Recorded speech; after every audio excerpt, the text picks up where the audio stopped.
Эрдэнэ хотын 45 жилийн Ойн баярыг тохиолдуулан төрийн жинхэнэ албан хаагчийн тангараг өргөх ёслол 12 дугаар сарын 10-ны өдөр боллоо.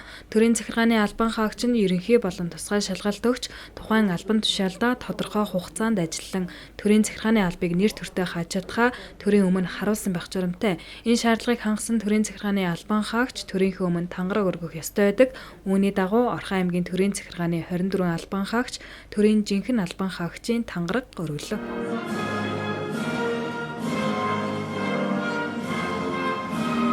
Тангарага өргөсөндөө маш их баяртай байна. Төрийн байгууллага гэдэг маань болохоор ард түмнийхээ өмнө үйл ажиллагаа явуулах, ард түмнийхээ төлөө үйл ажиллагаа явуулах хэвээр байгууллага гэдэг. Тийм болохоор ард түмнийхээ өмнө хариуцлагатай өмнө шударга ажиллана гэдгээ амлаж байна. Баярлалаа. За нийт эрдэнэчүүдээ Эрдэнэ хотын 45 жилийн баярын мэндийг хүргье. Баярлалаа. Баян өндөр сумын засаг даргын хамгаалан газар Гоёлогийн зохион байгуулагч, нийгмийн ажилтны засаглалын зохион байгуулагчийн ажлыг 5 дахь жилдээ ажиллаж байна. Өнөөдөр төрийн албаныхаа тангарагыг өргөсөндөө баяртай байна. Нийт Эрдэнэ хотынхоо иргэдтэй Эрдэнэ хотын баярын мэндийг хүргэе. Бүгдээрээ сайхан баярлаарай.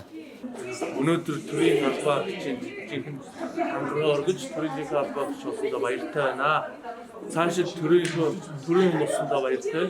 Цаашид ард иргэдийн төрийн үйлчлэгийг төрийн шударгаар хэрэгтэй байна.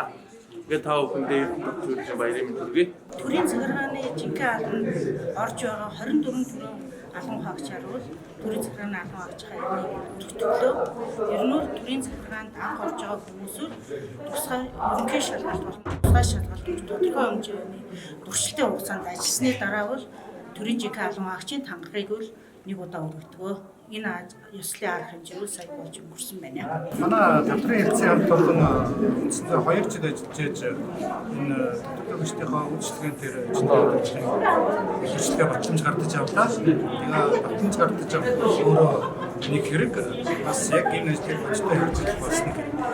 Тэгэхээр бид батламжаас бид цаашдаа ажил дээр татварлагчтай үйлчлэх ажил дээр өшөө хязгаарч хичээж ажиллах байна. Баярлалаа. Төрийн үйл ажиллагааг ил тод нээлттэй олон улсын стандартад нийцсэн ийм үйлчлэгийг үзүүлдэг байгууллага мөн гэсэн ийм баталгаажуулалтыг стандарт хэмжил зүүн ерөнхий газрын аргын зөвлөлөөр аудит хийгдээд зөвлөлийн шийдвэрээр өнөөдөр ийм сайхан гэрчлэгийг гардаж авч байна.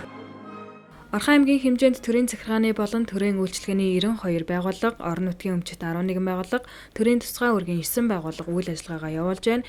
Дээрх байгууллагын нийт 6173 албан хаагч Орхон аймагт ажиллаж байна.